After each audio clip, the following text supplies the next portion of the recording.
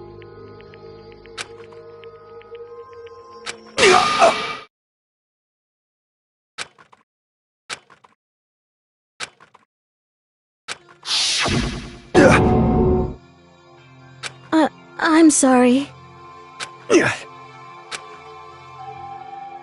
Huh? But... I want to change.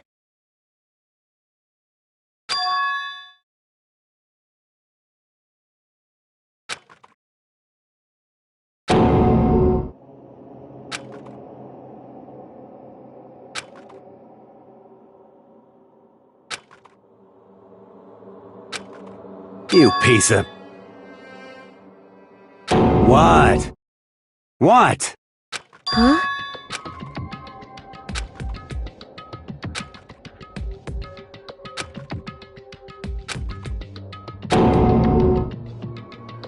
What? What?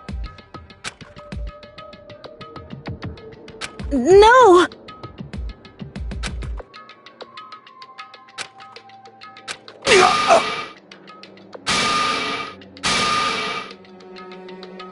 What's wrong? Damn you! I just wanted to... Yeah, that's right.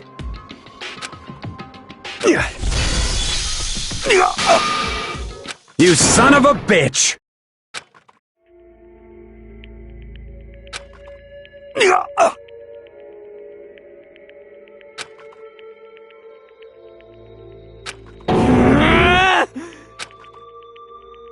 I killed him.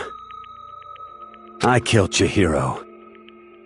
Even after all this time, I'm still just as weak as I've always been. And thanks to that, I did something I can never take back.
Yep.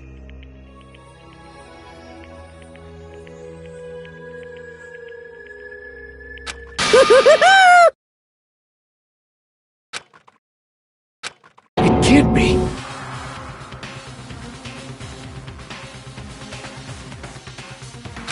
Well now, well now, well now, well now.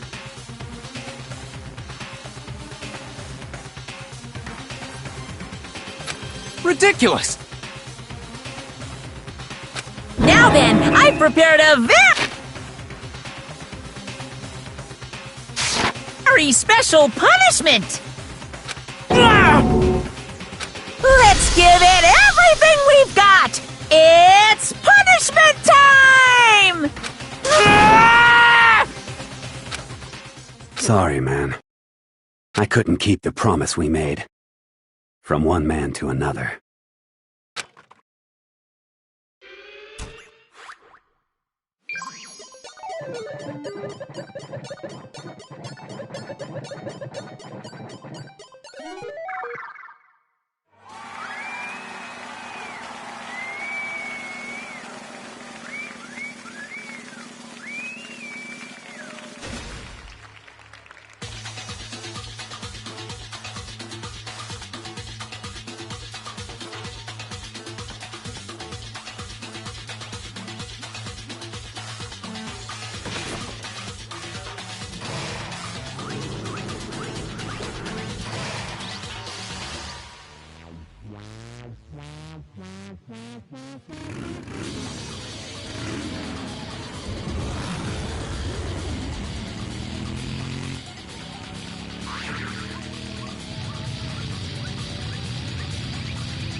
Naturally.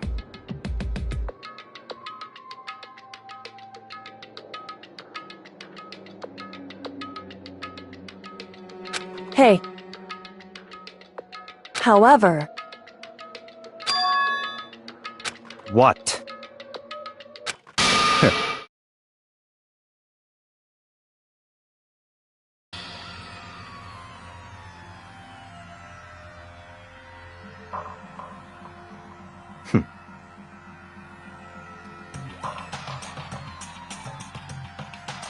Honestly.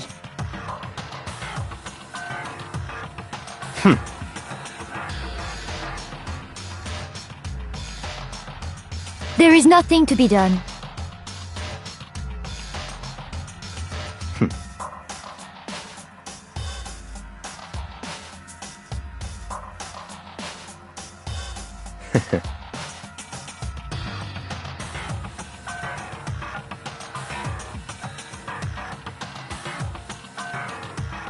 What?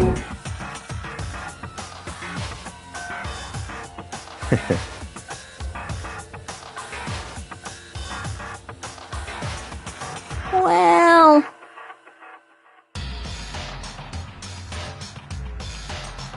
That's right.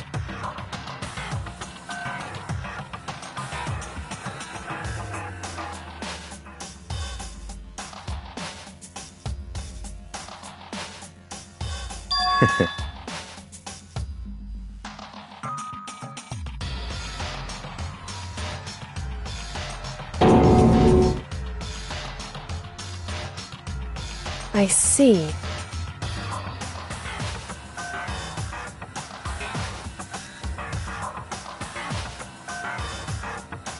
But...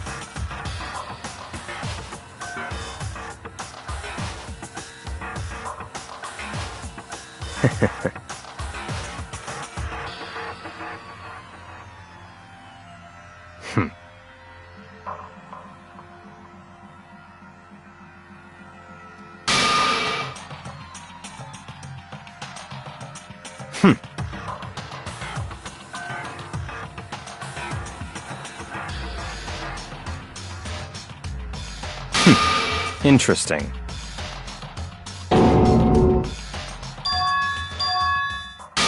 What?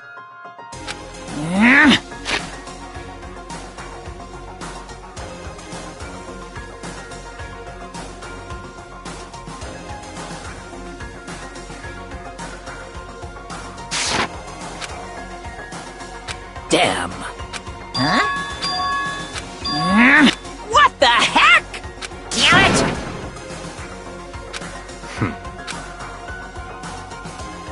Ooh, how exciting! That's enough.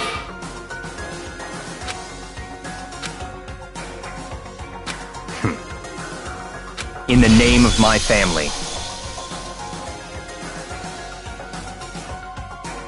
You're getting all riled up!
Well, anyway, like I was saying, this is a pretty good spot.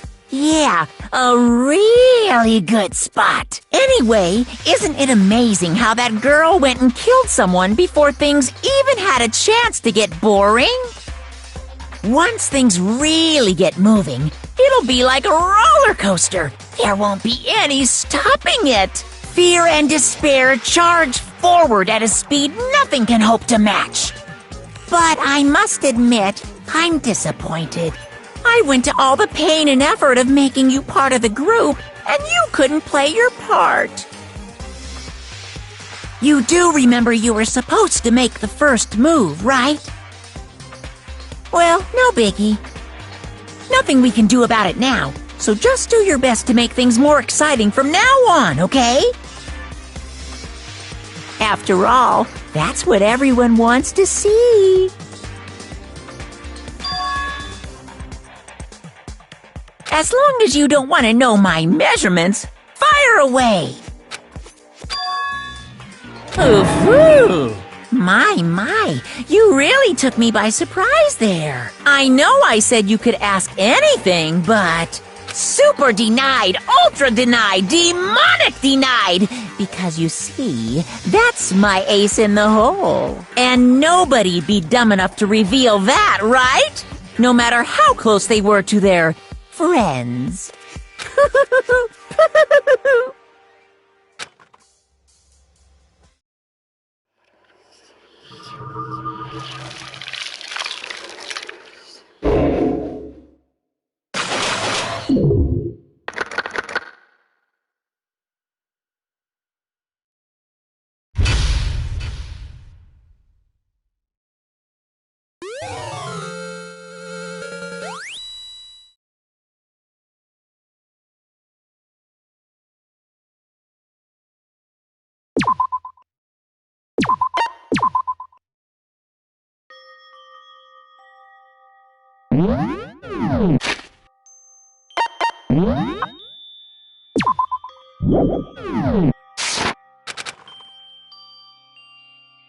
I know I shouldn't cry.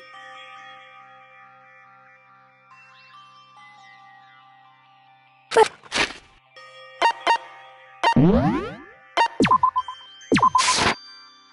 Danganronpa.